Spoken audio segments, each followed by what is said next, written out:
I heard this statement from a homeschooling mom on another podcast and would love to hear your opinion on this. You can homeschool, have a clean house, and cook from scratch, but you can only have two. Okay, there's so many factors to consider here. What ages are your kids? So do you have babies? Can your children read? Here's the thing. We don't have to put perfection expectations on ourselves. If today the house needs a ton of attention and we have leftovers or a simple meal, then that will be today's priority. You can't do all of it all the time. My name is Lisa, mother of 9 and creator of the blog and YouTube channel Farmhouse on Boone. On this podcast, I like to talk about simplifying your life so you can live out your priorities. I help you learn how to cook from scratch and decorate on a budget through this podcast and my courses, Simple Sourdough and the Simple Sewing series. I also help people reach their goals from home through my business courses and YouTube Success Academy. I will leave links to these resources in the show notes and description box below. Now let's get into the show. Welcome back to the Simple Farmhouse Life podcast. Today with Miriam here on my lap, I'll be doing another solo episode. So taking some of your questions from the Google Sheet. So we have that over at bit.ly/SFL questions. There's a lot of good ones here. I also thought about talking a little bit about the house right now. We're right in the middle of a build. For those of you who follow along, you already know that because I share about it on Instagram, on YouTube, here on the podcast, and some questions I've had about building. I know I'm going to get a lot of specific questions once we're actually living in the house, and I don't even know what we're doing with the interior yet, but we will address that as it comes. So in regards to the house build, where we are currently, which we're filming this in late October.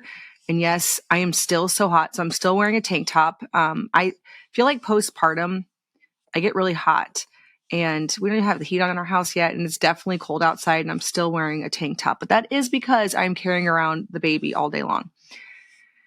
But it is late October, and in about 2 weeks, we are finally going to get our casement windows.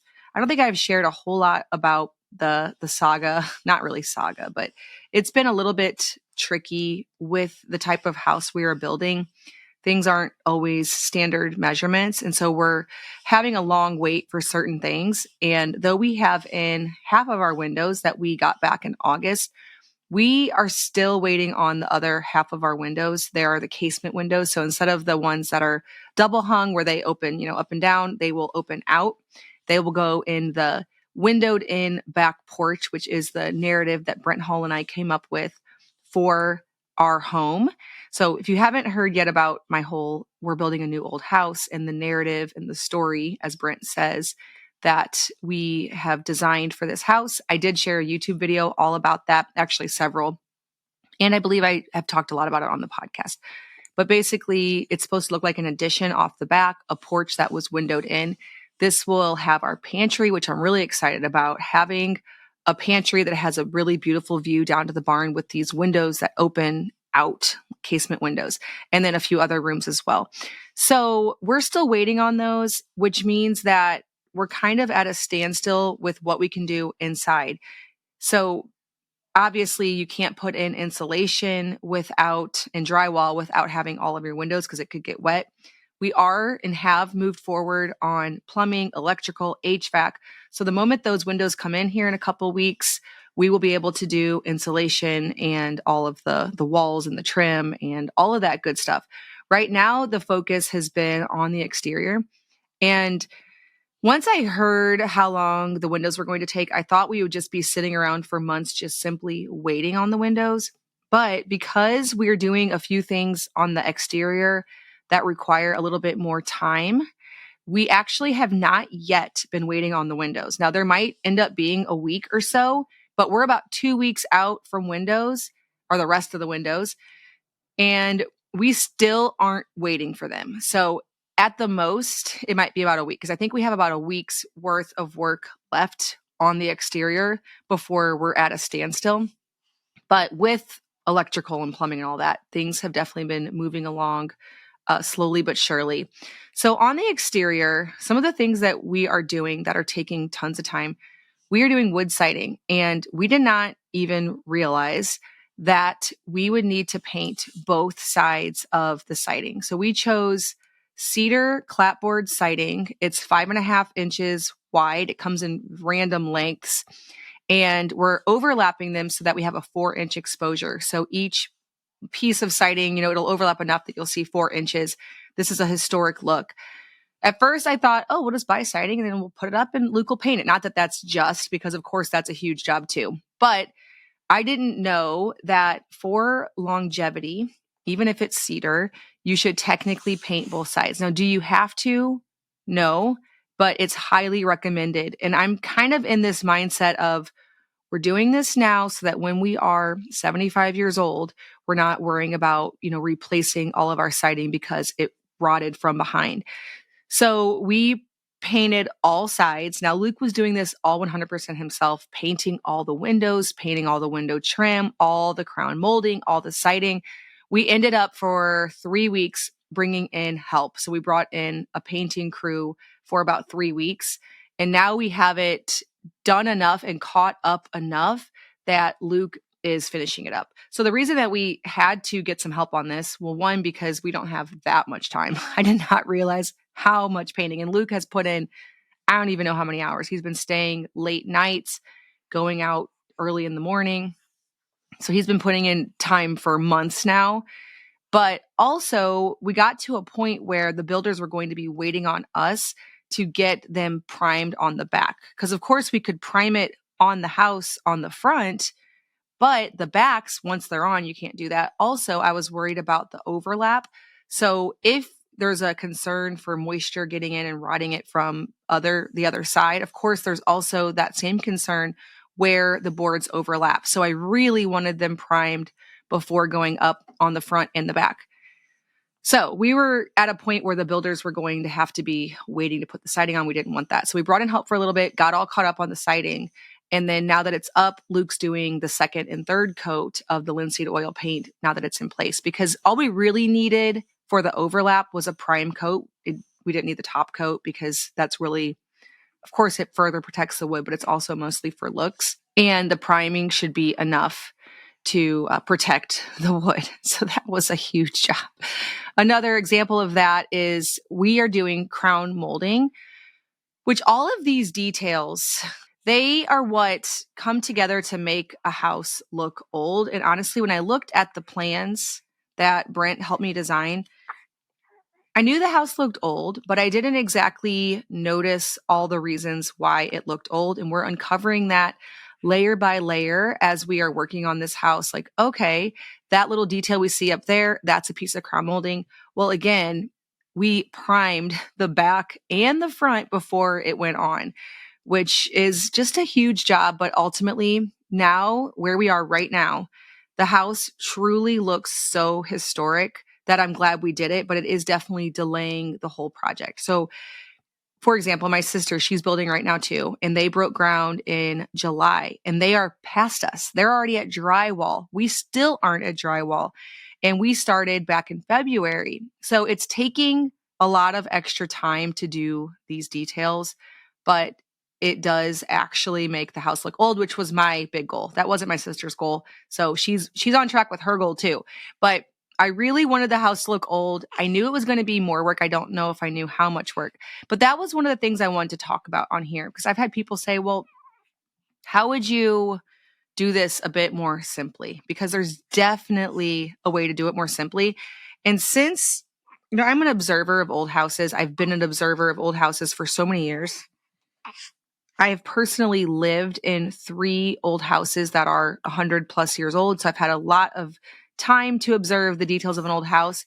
And since kind of digging in deeper into the houses from different eras, I watch shows on this. I read books on this. My favorite show is Restored. That's a great one. And Restoration Road. Those are really great shows that I've been enjoying. Several seasons of both. I'm just about through them, so that's no fun. If you guys know any more, let me know. But further observing everything and even driving around my town and just my area, I have been noticing styles of houses that are a lot more simple, but still look old. And so that's something that I wanted to talk about a bit because I've had people say, okay, what's the thing that makes the difference? I even asked Brent that question. And there are a few things that I think make a really big difference. One would be the proportions. And this is tricky to get right, to the point where I was really hesitant to design the house myself, because there are so many little things that relate to each other, like the pitch of the roof and the placement of the windows. How close are they to the roof? How close are they to the porch below it? How wide is the house? How wide the chimney is compared to the width of the house, and how far is the window from the chimney? These are important things that can really go wrong fast because people don't really build with proportions in mind anymore. And even back in the day, the simplest houses had a certain beauty because of paying attention to the form and the proportions and the dimensions of everything that we really don't do today. Now, today, we kind of design houses from the inside out. So we think, okay, do I want a window in this room? Not thinking, will this window line up with the window below it from the exterior? Now, I know there are people who think, yeah, why would that matter? Why would you ever design anything other than from the inside out? So I'm not saying there's a right or a wrong. But if you want a house to look historic and have that simple symmetry that I think we all appreciate when we see it, even if we don't realize why we're appreciating it, requires some of these thoughts. So I have been paying attention to houses that are very, very simple. They don't have that many windows. So we have a lot of windows, which means that there's a lot more work and expense that goes into that. I don't regret it. I think that they're going to be beautiful. But I think that if you could choose a house that's a bit smaller, has less windows, a more simple design, you can still totally achieve a historic look, but in a much simpler way, one that maybe doesn't require painting of just hundreds of feet of crown molding. So I've been collecting together pictures in my phone as I see homes like this in real life, and I plan to put together some kind of video. But looking at houses that I'm thinking, okay, now that I have gone through this process on the exterior of building a home that I want to look historic, I can see that that house there doesn't have all of the details, but yet still has a historic simplicity to it that could be replicated fairly easily. A good place, of course, is Colonial Williamsburg. We went there last May and took tons of photos and just dreamt about the project that we're doing now. A lot of it still hasn't come to fruition because I really paid attention to the gardens, and I need to look back in my phone at those photos when we get to that point. Maybe we just need to go back to Colonial Williamsburg again. But there are houses there of all different design complexity. Like there are very simple ones that just have wood clapboard siding, but are just one story and have a simple porch. Maybe, I forget all the names for things, and I am so not an expert.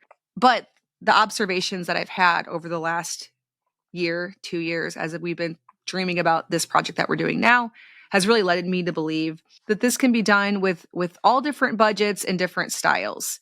I hope to go more in depth on that at some point, but it's been a really fun process. I do think one of the details that makes a huge difference, and I know people don't want to hear it, is the wood siding.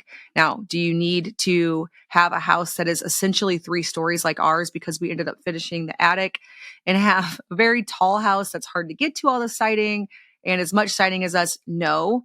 But I do think a simple home with wood siding really does make a huge, huge difference. If you can do a lot of the painting yourself, that can definitely cut down on cost. We actually ended up ordering too much siding, which is frustrating because I'm like, now what are we going to do? We talked about building Miriam a playhouse. We talked about who knows what we'll do with it. But I think that matters. As long as the sizes are correct on the windows and where they are on the building in relationship to the roof line, to the ground, you can get less expensive windows and trim them out with some nice thick moldings. I think the proportions are the most important aspect. And then a lot of salvage. If you can get salvage porch posts, of course, if you have less of them, that'll make that a little bit more a little bit easier. So again, with a smaller, more simple design, it's a lot more doable. If you want to see an update on our home, just go watch my latest YouTube video, I think. I'm trying to think of which video will coincide with this episode. I try to do little updates in all of my videos. So likely it is in a recent video, but I'll just tell you where we are right now. And also I do share real-time updates over on Instagram. So our house is sited. One detail I absolutely love is the gable end return. So this is on the, again, I don't know all the technical terms, and my builder calls them bird boxes. It's like, what do you call those gable end returns?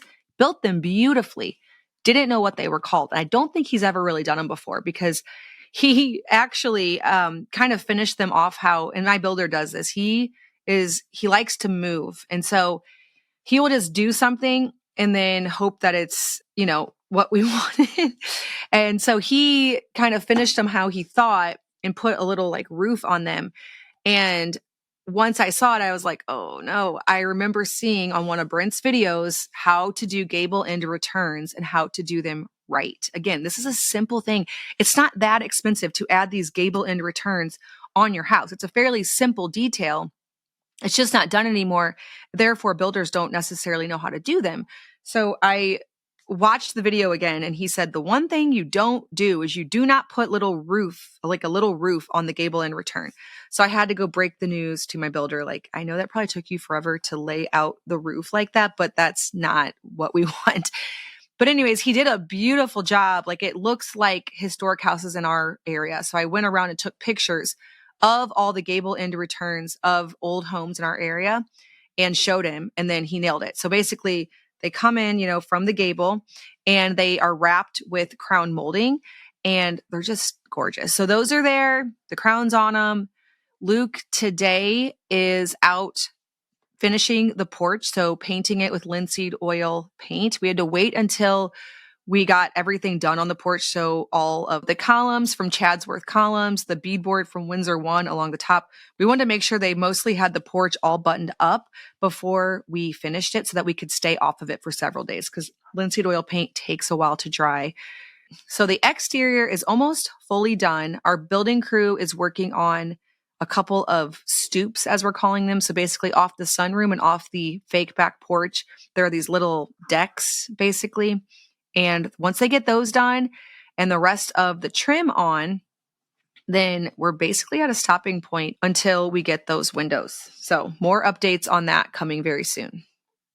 And it'll be on YouTube. It'll be on Instagram. That's a good visual place to see it. Taking a quick break to tell you about something that we love in our home to stock our fridge, freezer, and pantry, and that is Azure Standard. I actually have a huge Azure Standard order coming this Friday, and I'm really looking forward to it. I've let the things in my pantry dwindle down so that I can stock up, and in my refrigerator. I'm getting things like raw cheeses, which I cannot find locally.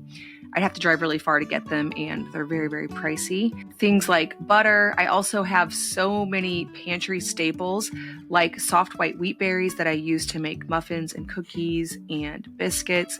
Hard white wheat berries I'm getting this time as well. I need to replenish my stash. I also even get some storage things like the Gamma lids from Azure Standard to store my wheat berries and keep myself stocked up and ready.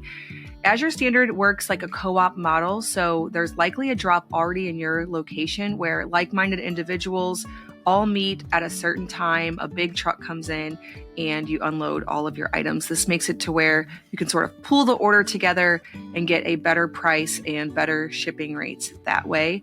I also usually, when I'm on Azure Standard, look at what the current in-season produce deals are to see if I can get a really great deal there. There's usually something along those lines. I have my staples that I order over and over again for my from scratch kitchen from Azure Standard. Now, Azure Standard is offering Simple Farmhouse Life listeners 15% off your first order of $100 or more to a drop location. Now, there's likely already a drop or two that's near you.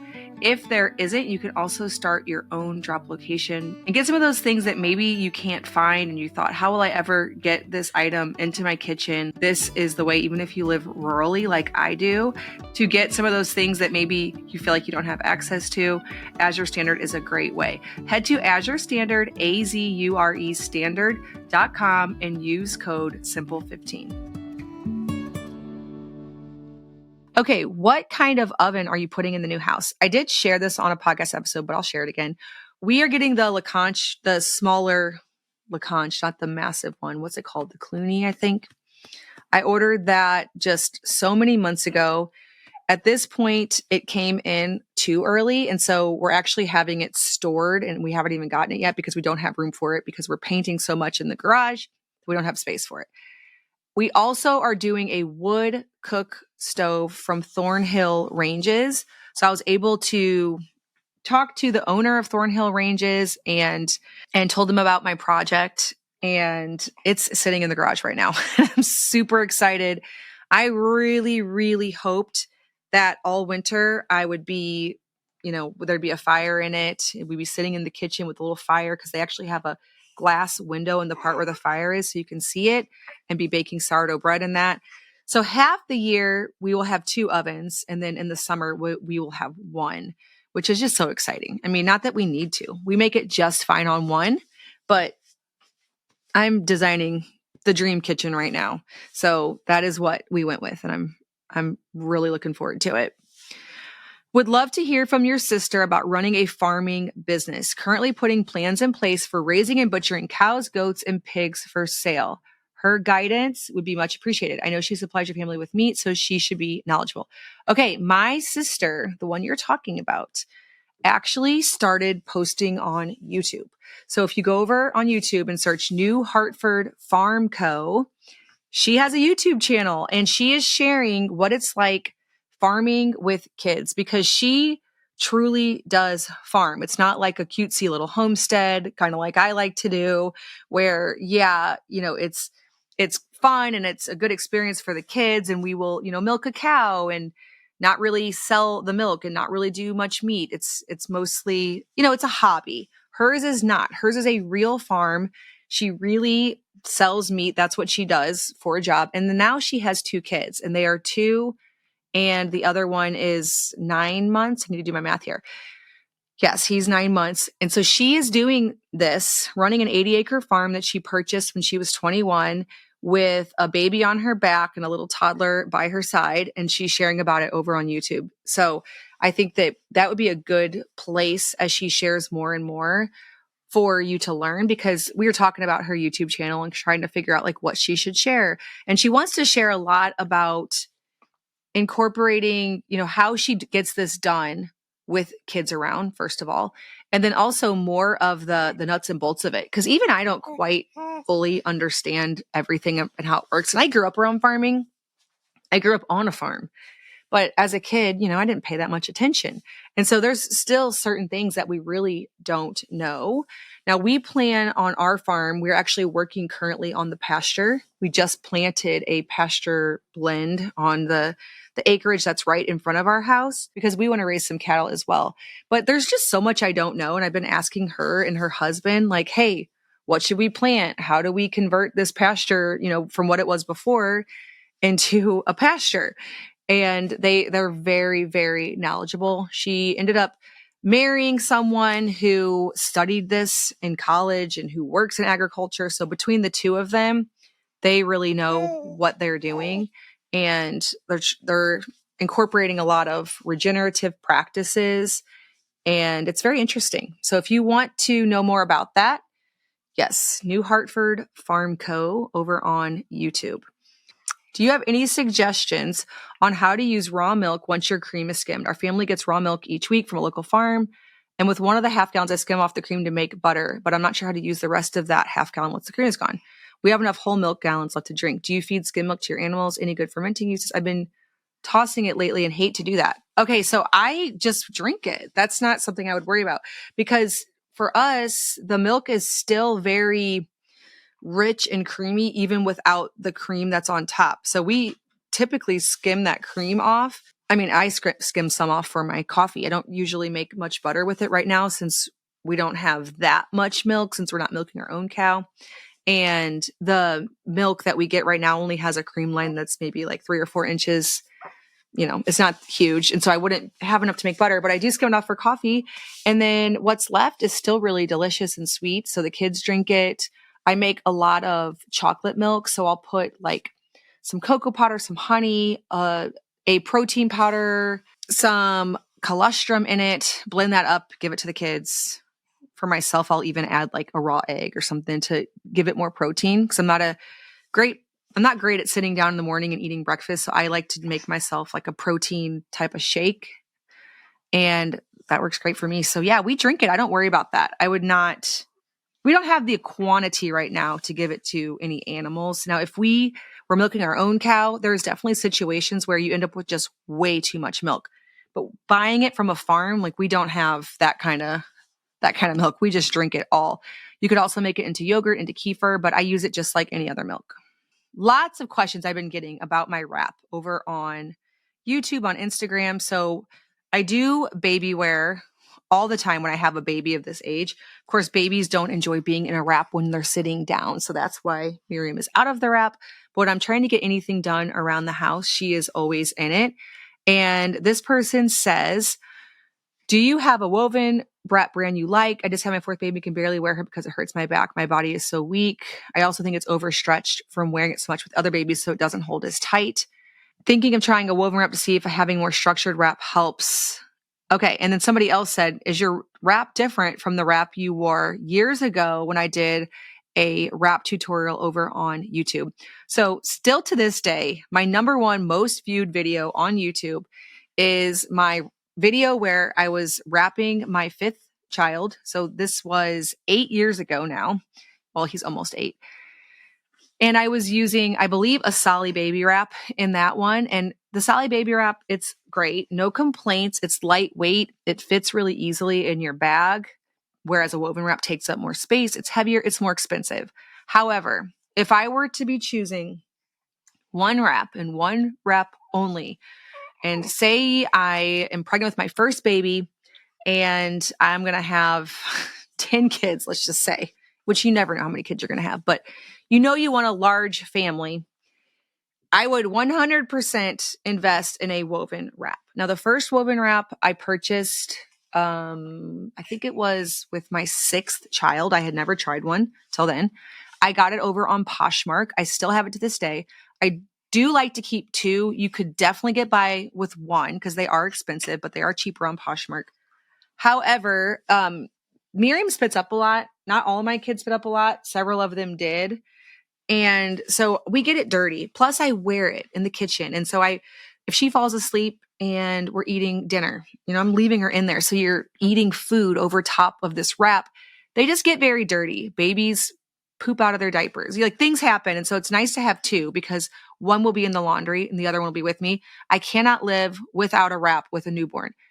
Even if I didn't have more kids, we were talking about this the other day, my sister and I was like, I don't get how people do it without a wrap because most of the time, she's being very content right now, content little baby just sitting here on my lap. But a lot of times, unless the baby's nursing or unless you're, bouncing them and giving them your absolute full attention, you can't just hold them like this and expect to go about your day doing things. They're not super settled. They're not happy. Whereas when I put her in the wrap, get her very snug and secure, if she's tired especially, it settles her in a matter of moments. It's just so easy to get her to sleep that way. And all my babies have been this way. So I don't know how anybody would live without a wrap. Wraps are so crucial to me, which is why if one's in the laundry, I can't really make it until it's done. It's got to get out of the laundry. If I did only have one, I guess I would wash it and dry it before bed so that I had it in the morning. So I don't use it overnight, of course. But my current wrap, if you search on Google, Farmhouse on Boone Didymos, Diddymos. I'm going to see if that result. Yeah, the first thing that comes up. And the reason that is because I actually purchased this wrap. I don't believe they sent it to me. No, I definitely purchased it. They ended up seeing my reel or something. And so it says as featured on Farmhouse on Boom, which is why I knew that if I searched it, it would come up. But it's the Prima Natural Woven Wrap by Didymos. And I could be saying that wrong. That is my favorite wrap. It's soft. It gets softer with time. It lasts forever because it's not a thin little fabric. It just gets better with age, and it would last through all children. It's, if you don't, mine has a burn hole in it because my daughter had it one time with one of our kids by a campfire. And anyways, it's still fine. It probably has a few stains on it, but it is just the nicest wrap. And like you said, it doesn't stretch out. So you can get it very tight and secure, and it won't loosen throughout the day. Now, I wrap in that from newborn. The first time Miriam was in it was probably a little bit before she was even 2 weeks old. I have the size 6 for reference. I'm 5'5". I don't know how many pounds I've weighed myself in forever. But anyways, that is what I would buy if you want to buy something new. My other one is called, I just was looking this up for my younger sister. It's called Pavo, Pavo. And they're no longer in business, we discovered, but you can still find it on like Poshmark or eBay. And because they are so thick and nice, even getting it used is totally fine because they don't get holes and stretched out. They last. It's a high quality fabric. And when I say thick, I don't mean like cumbersome thick. But make sure you get the right fabric, because I do also have a wool one that I never use because it's just way too heavy. It's beautiful, but I never use it. My favorites are definitely my Pavo and then this Prima Natural Woven Wrap by Didymos. So if you even want to search something else, you could look at the fabric content of that one and then see if you can find one similar, a similar weight and fabric on like Poshmark or something. But size 6 is great to have a lot of extra tie room in the back. And as the baby grows, my green one from Pavo is a size 5. It works well also, but I definitely prefer the size 6. It just gives me more leeway. And over the years, I've discovered ways of wrapping it better for when they're awake, wrapping it better for when they're asleep. If you feel like you can't get it tight enough, just give it time because you can get them so cozy and tight in that thing. And I need to do a tutorial on just one of my YouTube videos one of these days, because there are tricks for how to get the baby in there really secure. It's something that I've worked on over the years. The thing about a woven wrap too is you can also do a back carry. So that's really nice. Basically, you can do everything with it. You can do toddlers, you can do newborns, you can do back, you can do front. That's what is so great about it. Whereas like a stretchy wrap, a knit wrap, that's not the case. You can really only do little babies and on the front. So if you're trying to think, okay, what's the one wrap I should buy? That would be what I'd say. Have you ever considered a water birth? Honestly, no. And I know people swear by them. And I've talked about this on here before, I'm sure. But that Bradley method works so well for me, and you can't do it in the water. I know people say they can, but I really don't think you can, because the position that Bradley prescribes is so specific, and it works so incredibly well when you get the hang of it. And I preach this, and it's one of those things, again, I know how humans are. We all have the thing that works for us, and then we want everybody to do it just like that because it's the only way. And so I'm not saying that. Like, I could understand that water birth is awesome, but I have practiced my Bradley method. I've gotten to that Bradley method position, and I know how deeply relaxed and pain-free I can get and make the birth, because I've done it for 8 children now. I've done the Bradley method, that I just would never want to try something else. I will say that I, with one of my births, got into the bathtub during, like, I don't know, not like the hard part of labor. Like I wasn't checked yet, but I'm sure I never really am checked, but I'm sure I was very far into labor. And the contractions I had in there were absolutely awful because I couldn't get fully relaxed as in the Bradley method. Now, I will say, and somebody told me, you cannot compare that, because that was a clawfoot tub. That wasn't like a squishy, comfortable birthing pool. You're right. It wasn't. And so I've never actually tried it. So I really can't knock it because I've never tried it. However, I watch birth stories and I see women in those birth pools, and they're leaning against the side and they're like swaying, and they look very much in pain. And I can tell you when I get in my relaxed, very, very, very relaxed position, I look like I'm sleeping because truly I'm so relaxed that I'm not even experiencing that pain. And I just wouldn't want to mess with that. Plus it sounds like a lot of work. Like you're in the middle of labor and then at some point you're like, all right, we got to like get this pool out and fill it all up. And I'm trying to, one, deny that I'm in labor because that's a really good coping strategy for me, is to, until it's like really strong and it's undeniable, just go along with the day.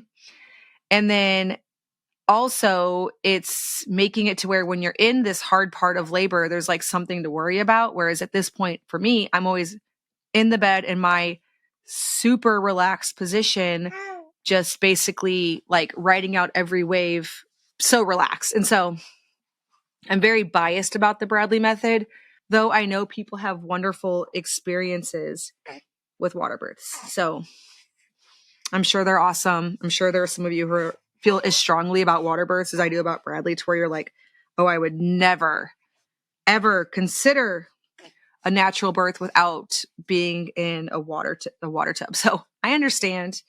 We all have our things. And because of that, no, once I did my first Bradley method birth, which was 15 years ago with my second, I never switched back after that.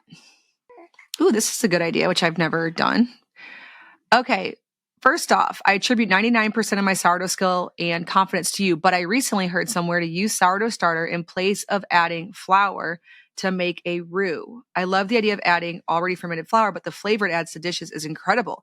If you haven't tried it, 10 out of 10 recommend. I have not tried that, and I will definitely have to try that. So instead of to like a soup that you're trying to thicken up or a gravy, adding in starter. Never thought of that. That's a good tip. Hi, Lisa. I'm in the process of buying a small home. What tips do you have for adding character to a home on a very tight budget? Would also love to know what books you recommend for country, cottage, home, and decor inspiration. Wish I had all my books sitting here. I put them back on the shelves because it was taking up too much space in my room. I have so many country farmhouse type books. So one is Country House Living. I have a few books by Gil Schaefer. They're not as country style, but I get a lot of inspiration from them. Actually, there's quite a bit of country style, a lot of high end stuff, but you can still take from it and apply it to a more simple house, which is what I'll be doing. My house is supposed to feel very country, very lived in, relaxed. And that is definitely what I'm going to be going for. No matter what, no matter if I decorated it fancy, it couldn't stay that way if I tried. In the kitchen, we're doing beadboard on the ceilings and the walls. And so that's something that we did in our last house too, which adds so much country character. My younger sister just built the one that has the farm, and she just added beadboard to her kitchen and added so much character. So wall stuff like that, like beadboard, V-groove, that really helps a ton. In our first house, I was working on a super tight budget. And so it was just tons of paint and sewing. So I did slip covers for old couches that we inherited, made pillows, made curtains from fabric I found at the thrift shop, or like old sheets, that kind of stuff. So lots of sewing, lots of DIY, lots of painting. That just can make all the difference in the world. Okay, I have no clue how I'm going to answer this one. It's one of those things I'm like, okay, should I even read this out loud? I heard this statement from a homeschooling mom on another podcast and would love to hear your opinion on this. You can homeschool, have a clean house, and cook from scratch, but you can only have two. Okay, there's so many factors to consider here. What ages are your kids? So do you have babies? Can your children read? Because if all of your kids are readers, then you can, be around them to answer all their questions, but you don't have to spoon feed them every part of homeschool, which is nice. And they can be independent learners. I'm not at that point yet. Not all of my kids can read, obviously. So homeschool is quite demanding. And actually, Luke and I do it together, which is such a blessing. So this is coming from somebody who does have Luke home with me. Now, today, Luke actually left early to paint, which we're in a weird season of life where we actually don't have this going on right now. And I'm having to handle a lot of things solo. And I'd say the thing that didn't happen today as a clean house. So maybe I do agree with this. We did have a very simple from scratch meal. We did not have, I mean, it was just chili. So we have sausage from a local farm. We actually, no, it wasn't. We were going to do chili and then realized we had no canned tomatoes. That's not what we had. We had sausage from a local farm, cut up potatoes, cut up carrots, and I already had some homemade bone broth in the refrigerator, topped it with cheese. We made sort of like a cheeseburger soup, except for with sausage. And my 14-year-old made that completely by herself. So I did not have to do it. So I did homeschool. Nobody cleaned the house, and my daughter made lunch. So it's probably true, but here's the thing. We don't have to put perfection expectations on ourselves. Like if today the house needs a ton of attention and we have leftovers or a simple meal, then that will be today's priority. You can't do all of it all the time. And sometimes it requires like everybody pulling together on a Saturday and cleaning it back up. So yeah, the house can be clean that day, but all week it being perfectly clean, no. I would say that is definitely true. It also depends on how many kids you have. If you have a 10-year-old and a 12-year-old that you're homeschooling, you can do all three of those things for sure. Like I want to say that you could have a clean house, homeschool, and cook from scratch for sure. If you can't, there's too many other outside obligations. If you have little children who are running around while you're trying to help your 10-year-old with their math, which is what I currently have, of course they're going to throw whatever toys you have out. Now, do we keep things extremely minimal so the mess isn't overwhelming? Yes. But do we still have some Duplo Legos that they're playing with and a puzzle that they got out this morning? And it's chilly outside, so they got into the gloves and the hats and ran outside?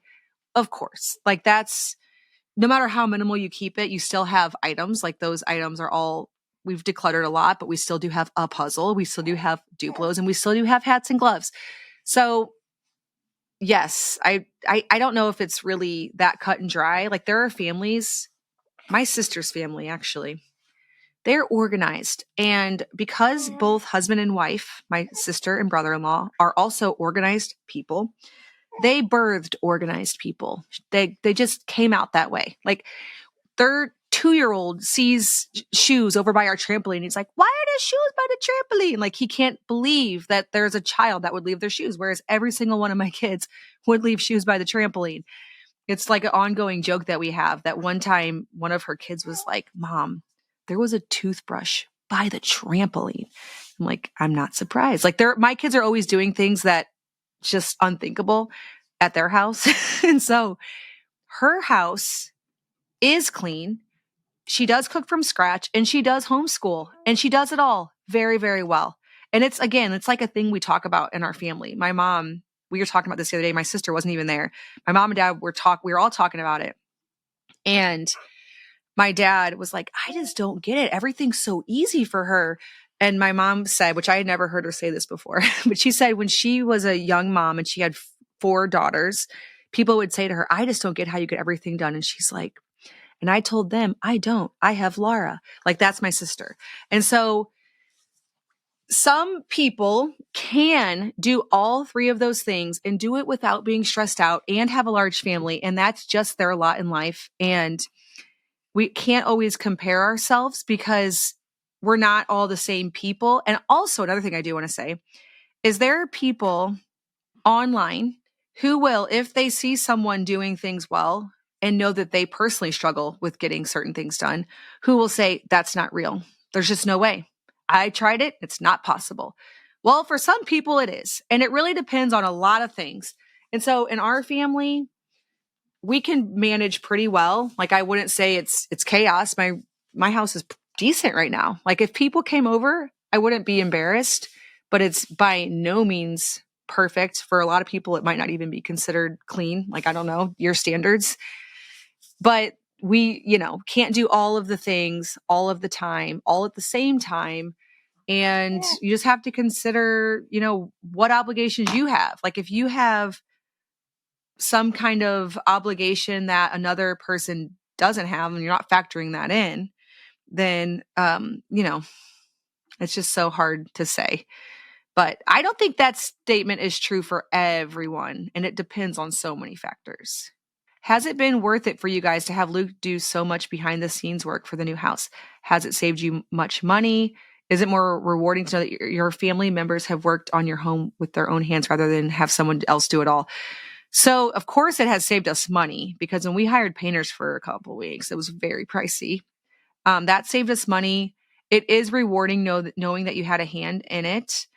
We're very involved with the build because we have a very specific vision and it's not normal. And so we have to stay on top of things to achieve what we want. And I think it's really working. Like, I think it's really coming together, and that's been because we've been so involved. Like, we've been there all day, or not all day, but we've been there every day, at least once or twice. We never just, let it go for a week and then see what happens. Like, we're very, very involved. And we see this as a short season. So we won't be building a house forever. So we're kind of doing like almost survival mode in a way right now, knowing that it won't be like this next year, this time. Like, we won't have to endure, 2 trips out to our farm every single day. Luke having to be there to coordinate with the guy that's putting in the HVAC and the guy that's doing the septic system. Even if you aren't like doing the work yourself, you're still going to be really involved. At least I think if you're building any kind of custom home, that's definitely going to be the case on raw property where it needs all the infrastructure. You're going to be pretty involved in it. So I don't know if there's really an option to not be involved in it. I don't think it's the kind of house we could just hand over to someone and expect them to understand the whole like goal behind it, the vision. So yes, I think that all of those things, we wanted to be involved. We knew we would be. Also, it comes down to like, even if you want to hire someone for everything, there's not always somebody available right when you need them. Like, okay, we found out that we needed to paint both sides of the siding. There was no guy that was just like, oh, let me just jump to it and come over and do that for you. Now, after a little while, we were able to find someone, but you have to jump in and do what you need to do to keep the project moving. And that is what we knew we'd be willing to do. If, by the way, I forgot to mention this, and I'm sure if you're a longtime listener, you already know this, but my sister Laura does have a YouTube channel at Our Oily House. And then my youngest sister, Andrea, she has a YouTube channel at Our Sweet Sunny Days. So now all 4 of us girls have a YouTube channel. You can get different perspectives. You have the farm mom, that's Ashley, the Hartford Farm Co. You have the super organized mom, even though we probably look the same. I don't know. I'll need a viewer to tell me that. Like, you maybe wouldn't know which of us is more organized, but then again, you probably are like, yeah, we knew. Over at Our Oily House. And then my sister Andrea, she's also super organized, super neat. She has one little girl. She's expecting a second one in December, but she is 11 years younger than me. So she has like a fun, bright, mid-century modern house that she's decorated on a budget. So she shares like budget decorating. She's done a fabulous, fabulous job with her home and on a budget, just making it a beautiful family home. So she's Our Sweet Sunny Days. So if you didn't yet know that all my sisters also have YouTube channels, there you go. We all are similar, of course, but we have our own little different perspectives and projects and priorities and talents that we show on our channels. Okay, this is a long one. This is probably the last one I'll answer for today, but there are so many other great ones. And so we'll be doing another solo episode. I try to do these once every 3 episodes just to jump in and hear what the audience wants to hear about. Also, you all give me really good guest suggestions, which we use because it helps us to know who to bring on, and we reach out to those people. So I appreciate everything you guys submit over at bit.ly/SFL, which the S, the F, and the L are capital, and then lowercase questions. We'll also leave that link below. Hey, Lisa, love your content. My husband and I are just getting started with a YouTube channel called Our Home Era. We live in a very similar life to you guys, with the addition of me being a retired nurse. So most of my content is geared towards holistic remedies, homeopathy, health-related things. My question is, how do you and your husband manage the business, life, farm, etc. together? I know right now you're not on a farm, but soon will be again. My husband and I have 5 kids, homeschool, cook from scratch, all the things in addition to a flourishing homestead. He handles all the farm things, but really it's only about an hour to 2 a day max. He does my video editing, and other than that, I'm doing most of the content creation, homeschooling, cooking, cleaning, etc. He's so helpful, but it's not his natural gifting to homemake like it is mine. We want to make this full-time thing, selling my guide and creating content, but we want to do it in a way where we find some natural flow in our days. What does Luke do in a day? Does he find genuine joy in some of the things that are more traditionally the wife roles? Thanks for all the tips to help set us up for success. So first of all, this was something that took us a while to figure out. Like, one thing you have to remember is Luke has been home now for 7.5 years. That's a long time. Like, we've added 4 children since then.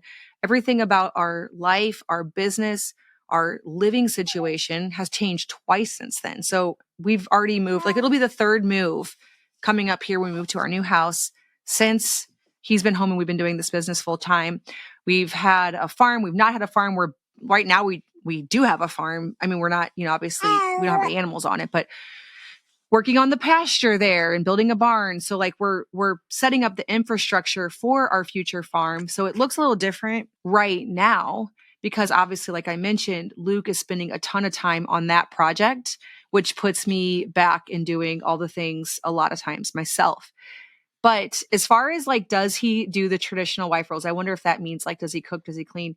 Those are still like my thing.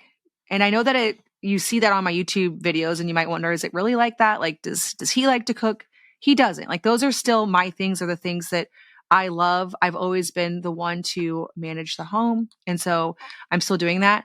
Where Luke really shines, like something he's really good at, other than, of course, like managing all the things with the build right now and the farm, is in leading our children in homeschooling. So he helps a ton with homeschool. There have been seasons where it worked best for us, for him to mostly handle the homeschool and for me to get the little kids out of his hair and work on lunch and work on cleaning and like managing the home and the little kids while he does the older kids. Right now, we're kind of in a season of we both do it. So even on a day when he's not working at the house, we will both homeschool. One of us will take this kid aside to do their reading lesson. One of us will help these 2 kids with their math. One of us will, kind of tag team on the little kids. My responsibilities still are always making lunch and keeping the home. Now he does grab the vacuum, swap laundry. He does all that kind of stuff. Help the, if he sees that like a little kid wet the bed, like taking the sheets off, bringing them downstairs. We tag team all of that. I'm still primarily on the food, the inventory. Like, I'm the one placing the order, which, I don't go to the grocery store anymore. I do it all online, but placing the orders for our groceries, making sure that we have toilet paper and diapers and all that kind of stuff. Like, that's still something that I manage. And we found a sweet spot with how things work for us. So it changes by the season. So right now we're in a season of building a house, and that's where he's putting a lot of his focus. But when that's not the case, he is reading the Bible to the kids and helping them with their math lessons and chopping wood and milking the cow. Like, there's been seasons where that's been most of his responsibilities. And then we have a lot of children that are older now too. So like my almost 17-year-old, she edits the videos for me.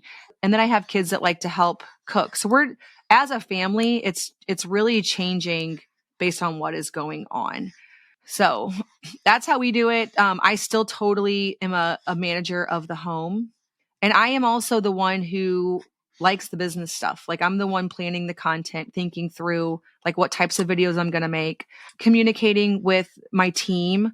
That's all me. Like, I'm answering the emails from my team who helps me put together blog posts and new courses and things like that. So I feel like we've worked it out pretty well. There needs to be a lot of communication, making sure that both partners feel like they have a role and that it suits their giftings. So for me, even though typically it's usually a male that is better at like entrepreneur stuff, for us, that's me. But then he has so many things with the farm and things like that he is so much better at. And then I'm better at cooking and inventory and managing a home. I am definitely the better partner when it comes to that. And then he's awesome at leading our family, leading our kids. He gets really excited about literature and buying these certain books for the kids and doing read alouds. Like, he's definitely better at that than I am, and curating that type of thing. So again, it has not always been perfect. There have been times where one of us felt like we were the more overburdened of the partners, and we'd have to say like, hey, I feel like I've got too much on my plate. Like, could you do this? Could you do this? And making sure we both feel like we have plenty to do, but not too much to do. Do we need to find balance in how many things are on our plate? Is this even a possible amount of stuff? Like, what needs to come off? We have to regularly revisit that conversation. All right, there are so many more good questions. I'm tempted to take more, but I need to, like I said today, I told the kids I'm going to go up, record one podcast, and we're heading out to the farm to see what Dad's doing, to meet with the builders. So that is what we are going to do. Are you smiling? Well, as always, thank you so much for listening, and I will see you in the next episode of the Simple Farmhouse Life podcast.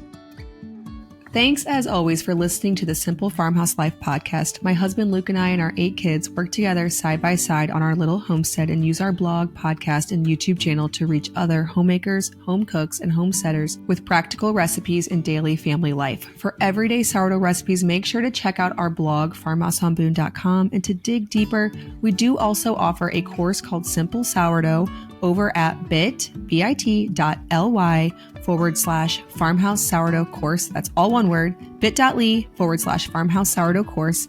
If you're looking to learn how we earn an income online, check out my YouTube course at bit.ly/farmhouse YouTube course, all one word.